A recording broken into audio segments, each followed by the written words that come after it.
Yo, Celsa nga pala. Dali ko itong kanta para sa nag-iisang mama. Yo, happy birthday nga pala sa mahal ko na ama. Pasensya nga pala kung sa akin nagagalit ka. Kasi ang ugali ko tila nakakasuka. Sana magusto ang buwang inalay kong kanta. Salamat nga pala mula nung bata pa ako.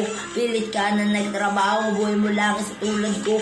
Katawad nga pala kung matigas ang ulo ko. Hindi sumusunod, kaya napapalo mo. Papangako ko sa iyo, susukli ang paghihirap mo. Dito sa pagrarap, makukuha ko ang pangarap ko. Wish ko sa iyo, pasa na tumagal pa buhay mo. Sanay kasi ako na ikay nasa tabi ko. At sanay na din ako na ikaw ang sandalan ko. Ikaw lang nasasabihan ng mga problema ko. Mahal na mahal kita, napangako sa iyo pa. Ang iyong paghihirap ay susuklian ko pa. Hindi ako titigil maabot aking pangarap. Tayo ay aangat dahil sa aking pagrarap. Yun lang, Isa.